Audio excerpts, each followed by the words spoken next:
A evolução continua. Estabelecimento empresarial. Vejam, o negócio de batata frita do Roberto prosperou, mas acabou estagnando por falta de condição de expandir para crescer. Ele não conseguia mais aumentar, só conseguiria aumentar isso aumentando o número de pontos de venda. Ou então diversificando a atividade. Surgiu para ele, então, o conhecido chegou e falou, olha, compra meu bar aqui à beira-mar, que é o meu restaurante, que eu não... Estou cansado, vou aposentar e tudo mais. Roberto voltou a falar com o advogado dele. Doutor, o negócio está indo bem, mas não consigo mais aumentar minhas vendas. Só conseguiria se tivesse mais pontos de venda. Aí qual o problema então, Roberto? Ora, como a maior parte das minhas vendas é feita à vista em dinheiro, fica difícil controlar tudo mais de um ponto. Eu tenho que haver o receio, eu tenho receio de haver desvio de dinheiro. Advogado, problema difícil de solucionar, não sei que você tem pessoas de confiança. Ok. Então, eu estou pensando em aproveitar a oportunidade de comprar um restaurante à beira-mar. O que o senhor acha? E aí, vamos lá. Antes de qualquer coisa, o restaurante funciona em prédio próprio ou alugado? Em prédio alugado. O contrato de 5 anos foi renovado há 3 anos.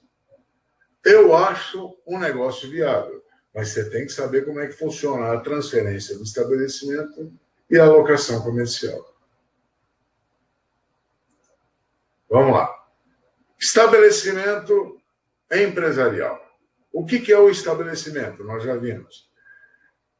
É conhecido como estabelecimento comercial ou, antigamente, era conhecido como fundo, começa ainda hoje.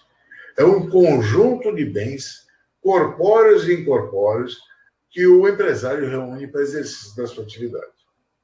Quando a gente fala em bens corpóreos ou materiais, são bens com existência física, como imóveis, equipamentos, veículos, etc. Esses bens são protegidos pelo direito civil. Os demais, que são os que interessam para o direito empresarial, são os bens incorpóreos ou materiais.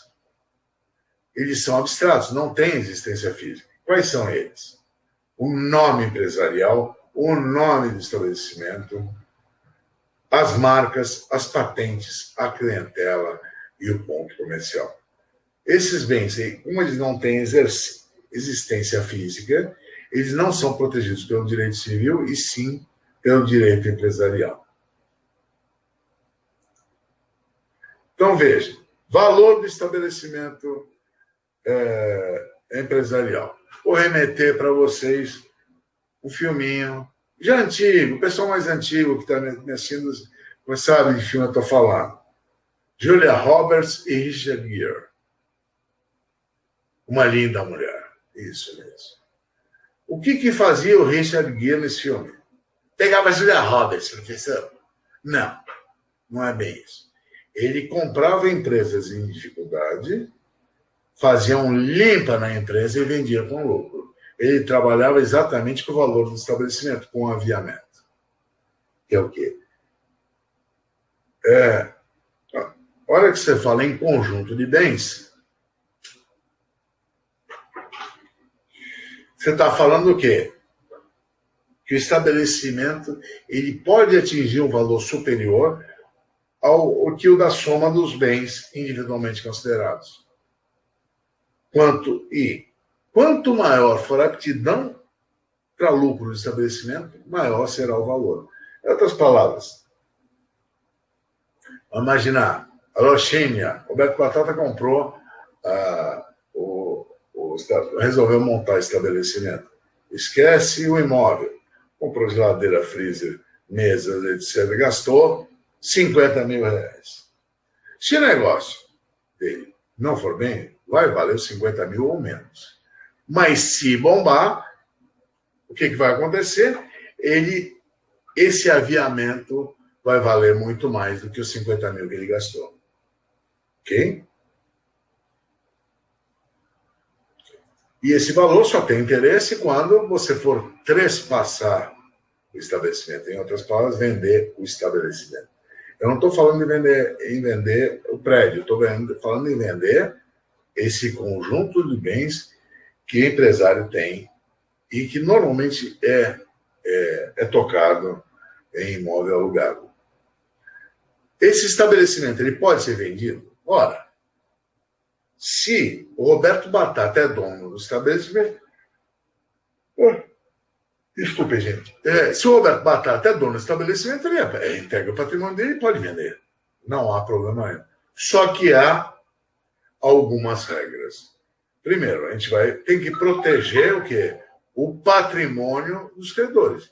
Porque o patrimônio é o que garante o pagamento dos credores. Tanto é que, num processo de execução, a gente não fala em executar uma pessoa, a gente executa o patrimônio dessa pessoa. Quais são as regras? Primeiro, averbação e publicação. A venda do estabelecimento tem que ser averbada no registro do empresário na junta comercial e tem que haver a publicação em jornal de grande circulação de forma da publicidade dessa venda. Fora isso, patrimônio restante do vendedor.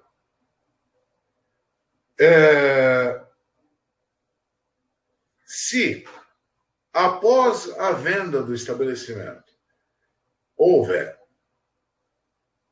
patrimônio suficiente para pagamento dos credores, ou seja, eu tenho três casas comerciais valendo cada uma 30 mil.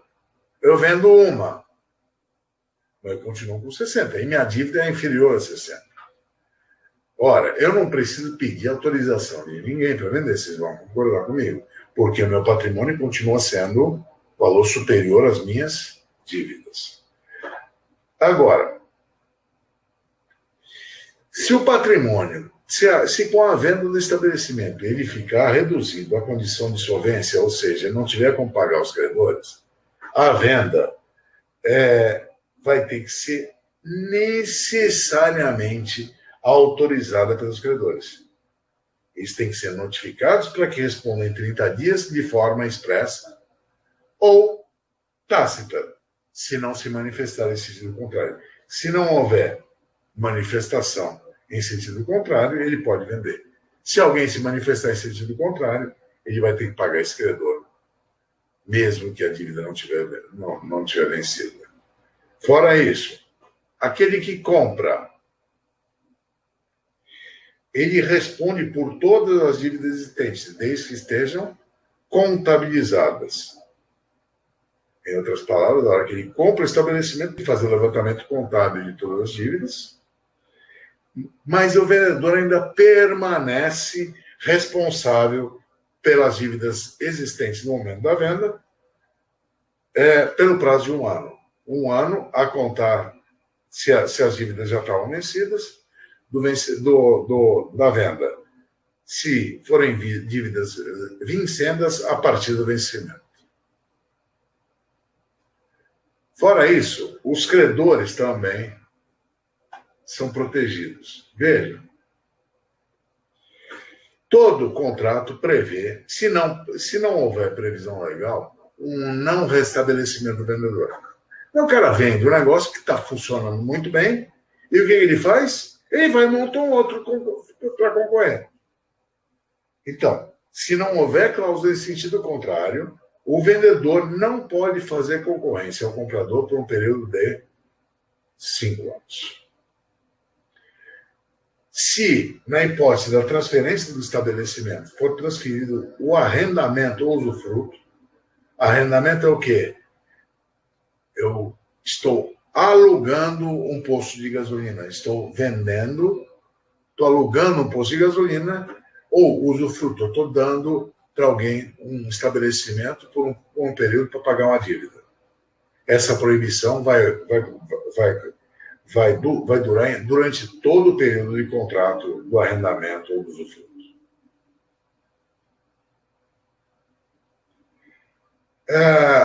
Os contratos. O adquirente substitui, aquele que compra estabelecimento, ele vai substituir o vendedor em todos os contratos ajustados. A não ser que esses contratos tenham que ser executados pessoalmente pelo vendedor. Imaginemos um sujeito que é agrônomo e vende uma casa agropecuária. Os contratos que não tenham necessidade